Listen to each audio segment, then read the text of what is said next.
J'écris toujours des chansons, j'écris un peu des chansons comme on tiendra un journal de bord, je pense. J'essaie de mettre toujours de l'intensité dans la vie.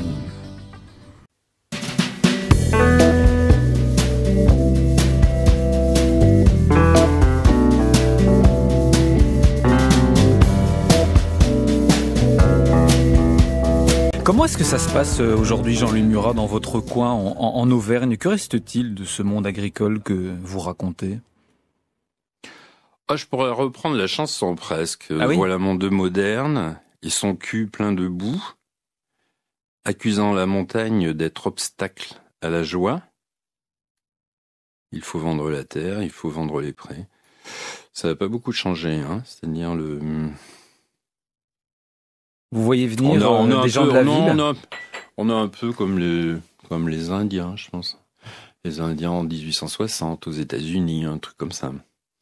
Donc on attend le massacre final de notre population de Gaulois. En attendant, on a bien l'intention de vous faire chier. Mais la messe est quand même dite, on va disparaître. Enfin, je veux dire, on va disparaître, j'entends par là le monde agricole? Le monde agricole, ce qui existe depuis les Romains. Moi, j'ai connu le monde. Moi, je suis né, c'était carrément comme chez Virgile, quoi. Il n'y avait pas un seul engin, pas un seul moteur, rien. Et donc, j'ai quand même pas 150 ans, et c'était Virgile, et maintenant, c'est je sais plus quoi. Donc, il y a une accélération terrifiante qui va faire disparaître tous ces gens-là, surtout tous ces types humains-là qui disparaissent. Mais chez vous aussi, d'ailleurs. Partout. Puis partout sur Terre. Ça vous inquiète, ça? Un Indien d'Amazonie ou un paysan chinois, il vous dit exactement la même chose, c'est-à-dire qu'il y a un changement presque anthropologique, je dirais. Donc on aura des gens qui auront plus vraiment un rapport avec la Terre, comme Jean pouvait l'avoir avant. Et donc moi, je suis de la couche anthropologique précédente.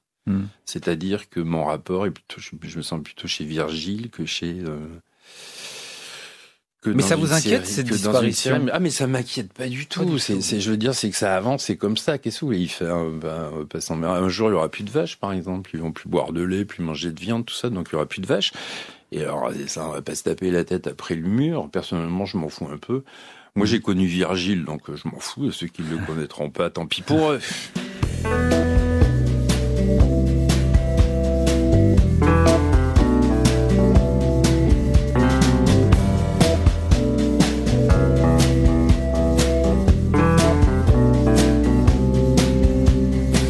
Les yeux semblent traquer, comment nourrir les bouches, les filles à marier et le linge brodé, v'là les automobiles, jusque sous nos fenêtres. Dieu veuillez m'excuser, la lumière est mourante. Il faut vendre la terre, il faut vendre les prés.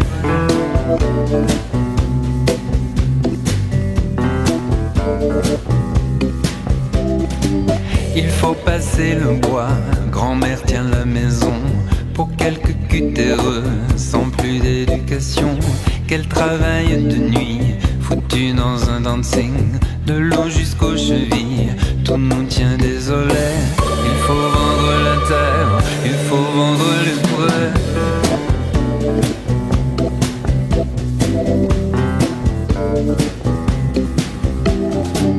Enfant d'histoire d'amour, enfant de la liqueur, la bruyère inconnue va de ce petit feu.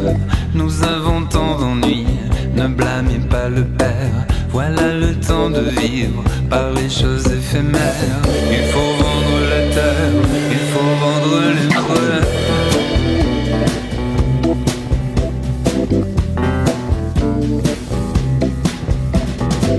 Du fond de mon sommeil, j'ai vu venir la flèche. Nos vaches sous la pluie, prudemment descendaient, se mit dans le pétrin, à faire ce qu'on leur dit. Les cœurs brûlants de fièvre, misère au nom de Dieu. Il faut vendre la terre, il faut vendre les prés.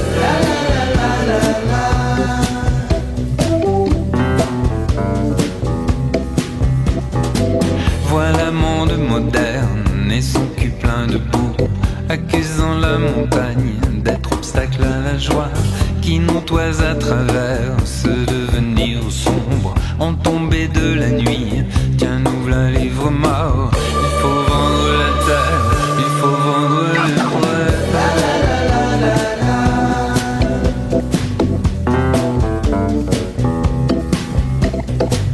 Comme la lumière est grise, nous traversons les prés.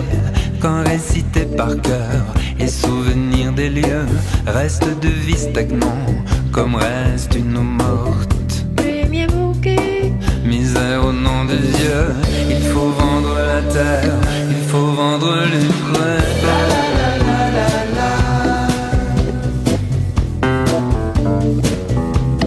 premier bouquet,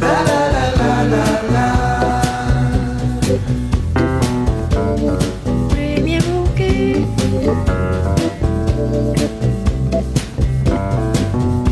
premier bouquet.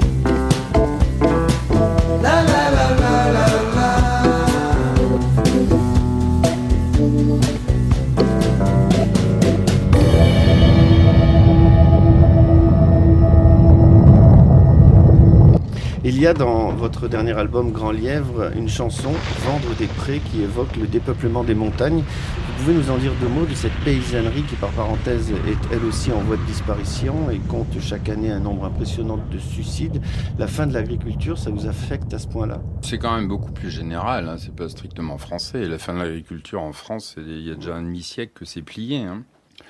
Puis j'habite à la campagne, donc je vois bien les genêts, la forêt qui gagnent les meilleures prairies, tout ça. Et je pense que dans un siècle, toutes ces zones-là seront occupées à nouveau et qu'on constatera que c'était une erreur, que l'exode rural a été une erreur. Alors moi, je le constate de chez moi, de ma fenêtre. De ma fenêtre, je vois que c'est bien malheureux, en tout cas, et qu'on perd beaucoup, que l'humanité perd beaucoup en perdant la petite paysannerie. Je trouve qu'il y a des valeurs chez les petits paysans qui participent de la variété des comportements, que si on n'a que des comportements égoïstes et citadins, il faut de tout pour faire un monde. Et je crois qu'il faut aussi de la petite paysannerie, de l'agriculture de montagne.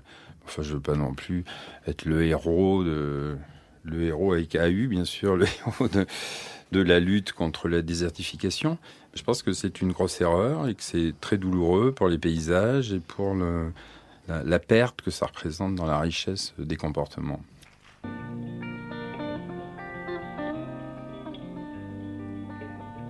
On a vu le monde à l'envers, à peine remis de ce choc.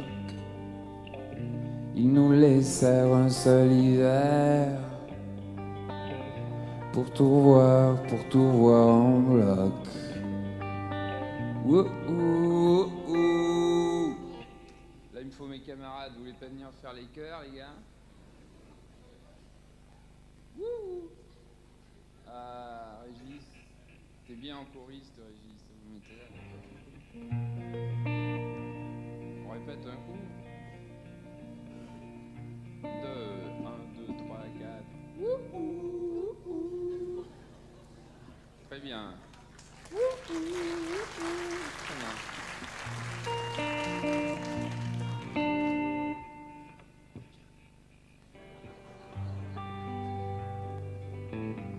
On a vu le monde à l'envers, à peine remis de ce choc. Ils nous laissèrent un seul hiver pour tout revoir en bloc.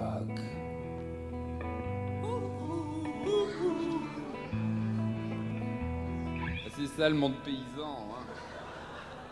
Toujours désaccordé, d'accord. Alors donc, vous disiez donc...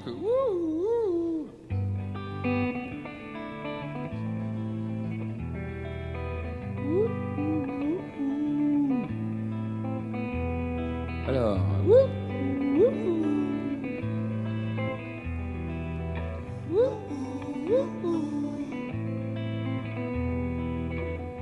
On a pris notre petit capital, tué la mule, acheté des Ray-Ban.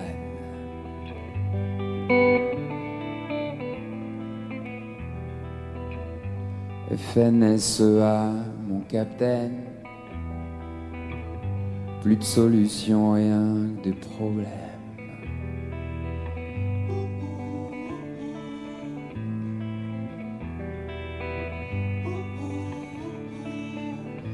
Dans toutes les chansons.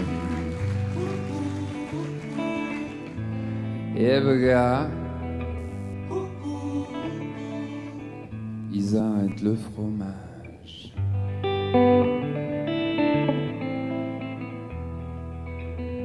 On a fait notre petite Austerlitz à Seattle contre la police. Tous derrière notre José Bonhomme qui t'a mis le Karl Marx au Roquefort.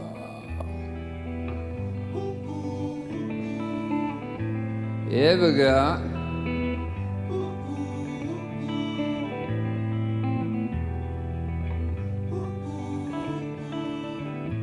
Cunégonde, ils arrêtent le fromage.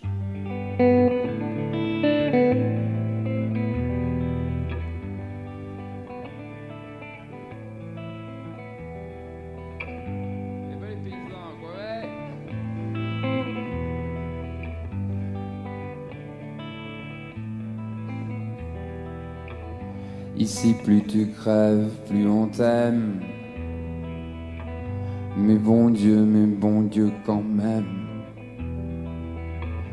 Est-ce que pour tout couronner, faudra que ces pauvres bêtes nous refilent le S? B. Et le gars, dans toutes les chansons.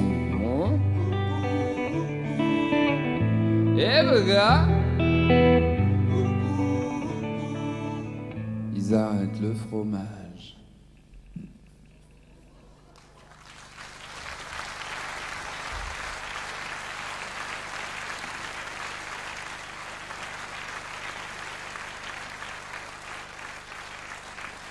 Merci la FNSEA.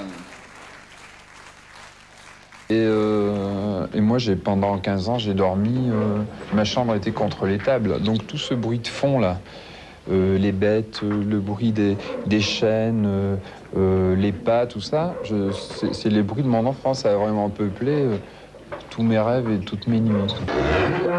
Je suis resté jusqu'à 15 ans, je m'en occupais normalement. Je sais les détacher, je sais passer le roue-d'ablou, nettoyer l'écurie. Passer quoi, là, quoi? L'engin avec lequel on nettoie l'écurie. Je savais, d'ailleurs, mon premier argent de poche, c'était en faisant des tambours de fumier, en allant les livrer aux voisins pour les jardins. Donc ça a été, mon enfance, c'était ça. Voilà. C'est encore un endroit qui me respire. Tu viens de temps en temps, par exemple, respirer, parce qu'il y a une odeur très particulière, mais... Ça me file le bourdon en général, ouais. J'aime pas trop. Parce pourquoi c'est réminiscence d'enfance, oui, les parents ou... Ça ne reviendra pas, ça. Même là, cette exploitation-là, je pense dans 2 ou 3 ans, ça sera terminé ici. Ils vont prendre leur retraite. Et c'est les dernières traces d'un monde finissant, quand même, ça. On a parlé un petit peu tout à l'heure avec eux. Il paraît qu'on a beaucoup de mal à vendre des vaches comme ça, comme elles sont là. Il n'y a qu'un moyen de vivre, c'est les veaux, vendre les veaux. Tu connais toute cette vie. Est-ce que tu penses que le monde rural, justement, à ce niveau-là, les fermes isolées comme ça, en pleine Auvergne, de montagne, puisqu'on est un peu montagne, 1400 mètres... Sans condamner à mourir, bien sûr. Sont tous condamnés à mourir. Tu te préoccupes de ça ? Ce monde-là, ah oui, tout à fait. Ouais. J'essaie de rester très au courant de toute cette évolution-là. Mais enfin, c'est une évolution, c'est l'évolution d'une mort. Ça va vers la mort définitive.